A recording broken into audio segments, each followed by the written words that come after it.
السلام علیکم ورحمۃ اللہ وبرکاتہ۔ ہمارے یوٹیوب چینل میں آپ سب لوگوں کو ویلکم ہے، اور آج ہمارے ساتھ ہمارے بڑے ہی پیارے دوست جناب رانا منیر احمد صاحب موجود ہیں، اور آج ہم ان سے بڑی انفارمیٹیو باتیں کرنے والے ہیں۔ یہ ماشاءاللہ فوڈ انڈسٹری کے ساتھ ان کا تعلق ہے، امپورٹ ایکسپورٹ کا ان کا فوڈ کا کام ہے، اور آل اوور دا پاکستان جو ہے ان کی پروڈکٹس امپورٹ اور ایکسپورٹ ہوتی ہیں، ایک دو ہاں جی، آل اوور دا ورلڈ ماشاء اللہ۔ اور آج کل یہ بلوچستان میں ہے، تو یہ ہمیں جو مین آج کا ٹاپک ہے وہ ہمارا یہ ہے کہ ہمارے لوگ کتنا ان ہائیجینک فوڈ کھاتے ہیں، یعنی کہ اتنا فلدی فوڈ، یا پھر اس میں کتنے اپنا کیمیکلز ہیں یا کتنی پروڈکٹس ایسی ہیں جو صحت کے لیے انتہائی مضر ہیں۔ تو جناب منیر صاحب آپ خود ہی بتائیں گے۔ سب سے پہلے سٹارٹ کرتے ہیں کولڈ ڈرنکس وغیرہ سے۔ تو کولڈ ڈرنکس صحت کے لیے کتنی نقصان دہ ہیں اور کس لحاظ سے ہیں، سائنٹیفکلی ہم اس کا کیسے مطلب کہ جواب دے سکتے ہیں؟ وعلیکم السلام جی، بڑی مہربانی ملک صاحب آپ کا اور قمر بھائی آپ کا۔ یار بہت زیادہ ایکسپرٹ تو نہیں ہوں، نہ میری کوئی ڈگری میں کوئی پی ایچ ڈی ہے، لیکن یہ ہے کہ جو تھوڑا بہت نالج ہے وہ آپ سب لوگوں کے ساتھ شیئر کرتا ہوں، ہوپ فلی کہ جو ہمارے سامعین ہیں اور دیکھنے والے ہیں ان کے لیے فائدہ مند ہوگی۔ فرسٹ آف آل تو میرے خیال میں ہماری یہ جو ان ہائیجینک اور ان ہیلتھی فوڈ ہے، اس کے پیچھے ہمارا اپنا ایک لائف سٹائل ہے کہ ہم لوگوں نے ایک ہیلتھی لائف سٹائل کو چھوڑ کے یورپ کو اڈاپٹ کرنا شروع کر دیا۔ ہم لوگ ہر چیز وہ جو نیچرل اویلیبل تھی اس کو آہستہ آہستہ ختم کر کے ہم لوگوں نے ریڈی میڈ پہ لے کے آنا شروع کر دیا۔ آپ نے کولڈ ڈرنک کی بات کی، کولڈ ڈرنک میں کاربوہائیڈریٹس ہوتے ہیں، سب کو پتہ ہے کہ یہ باڈی کو فیٹ دیتے ہیں، اور باقی بھی اس کے جتنے نقصانات ہیں وہ آپ کے سامنے ہیں کاربوہائیڈریٹس کے۔ اور بہت زیادہ اس کا اگر ہم زیادہ یوز کرتے ہیں تو یہ ہماری باڈی کے جتنے اعضاء ہیں ان کو بوسٹر کے طور پہ یہ دیتے ہیں ڈوز، جس کی وجہ سے ان کی حرکت جو ہے وہ بڑھ جاتی ہے۔ ہمیں میرے خیال میں اگر ہم لوگ اپنا جو نیچرل ایک لائف سٹائل ہے جو قرآن و سنت کی روشنی میں ہے، وہ یہی ہے کہ شام کا کھانا ہمیں مغرب کے ٹائم کھا لینا چاہیے۔ انسان کی باڈی کو سب سے زیادہ وٹامنس کی اور کیلوریز کی ضرورت ہوتی ہے مارننگ میں۔ ہم لوگ پاکستان میں مارننگ میں سب سے زیادہ لائٹ بریک فاسٹ لیتے ہیں، دوپہر میں بھی اسی طرح ہے، شام میں بھی اسی طرح ہے۔ اگر ہم اس کو ہیلتھی فوڈ کے ساتھ کمپیئر کریں، میرے کچھ دوست ہیں جو چائنا اور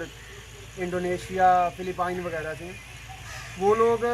یہ جتنی بھی ہماری مسالہ جات ہیں ان کا بہت کم استعمال کرتے ہیں، پانی کو بوائل کر کے استعمال کرتے ہیں۔ اور اگر ان کی لائف وغیرہ دیکھیں، ہمارے پاس 25 سے 30 سال کا ایک آدمی اور وہاں پہ 50-60 سال کا ہے، تقریباً ان کی فٹنس لیول ایکول ہوتی ہے۔ دوسرا، ہم لوگ کھاتے ہیں جنک فوڈ، ہر چیز میں کیلوریز ایکسٹرا ہے، لیکن ہم ان کو کسی بھی طرح سے ریلیکس نہیں کرتے اپنی باڈی میں، مطلب ایکسرسائز وغیرہ نہیں کرتے، جس کی وجہ سے یہ مقدار بڑھتی جاتی ہے۔ آہستہ آہستہ جو ہماری اپنی باڈی قوت مدافعت ہوتی ہے وہ ویک ہوتی ہے اور ہم پہ بیماریاں حاوی ہو جاتی ہیں۔ ویسے بھی سارا اگر دیکھا جائے تو جو نیچرل چیزیں ہیں نا، جو نیچرل فوڈز ہیں، میدا ان کو بڑی جلدی ایکسیپٹ کرتا ہے، ایسا ہی ہے، لیکن جو کیمیکلز ہیں میدا ان کو ٹرانسفر کر دیتا ہے جگر کی طرف، کیونکہ اس سے تو وہ کبھی بھی ڈائجسٹ نہیں ہو پاتے، اور وہ کرتا ہے کچھ ہاں، یہ ہے کہ پھر جب اس کی اپنی لمٹ سے آؤٹ ہوتی ہے تو پھر وہ ایکسیڈ کرتا ہے۔ اور اسی طرح جب وہ جگر اپنی کیپیسٹی کھو دیتا ہے تو وہ ٹرانسفر کر دیتا ہے گردے کو کہ تو فلٹر کر اب اس کو، اور گردہ پھر جو ہے جتنا فلٹر کر سکتا ہے کرتا ہے، اور اس کے بعد جی سیکریشنز جمنی شروع ہو جاتی ہیں اس کے اوپر، اور فیٹی لیورز بھی میرے خیال سے اسی وجہ سے ہے، اور جو کڈنی کی سیکریشنز ہیں وہ بھی اسی وجہ سے ہیں، اور کڈنی کی بیماریاں آج کل بہت ہیں اور وہ بھی کولڈ ڈرنکس کی وجہ سے ہیں۔ شوگر اس میں بے انتہا شوگر ہے، تو شوگر والے پیشنٹ کے لیے تو انتہائی خطرناک ہوتی ہے کولڈ ڈرنکس۔ تو یہ جو سر جوسز ہوتے ہیں، چلے کولڈ ڈرنک تو اپنا کوکا کولا یا سپرائٹ واٹ ایور جو بھی ہے، لیکن یہ جو جوس کہتے ہیں جی جوس لے کر آؤ، ریڈی میڈ جوس جو ہوتے ہیں، میں فریش جوس کی بات نہیں کر رہا، یہ ملک شیک کی نہیں، جو ریڈی میڈ جوس ہوتے ہیں، ان کے بارے میں آپ کا کیا خیال ہے؟ انسان جو کھاتا ہے نا، بیسیکلی اس کی باڈی اس کے اکارڈنگلی ریئیکٹ کرتی ہے۔ ہر بندے کی باڈی ڈیفرنٹ ریئیکٹ کرتی ہے۔ میں بھی اگر میں 2 کولڈ ڈرنکس پی لیتا ہوں تو میرا ایک جو باڈی کا ریئیکشن ہوگا وہ ڈیفرنٹ ہوگا آپ سے، اور قمر بھائی کا بھی اسی طرح۔ یہ جس طرح آپ جوسز کی بات کر رہے ہیں، تو میرے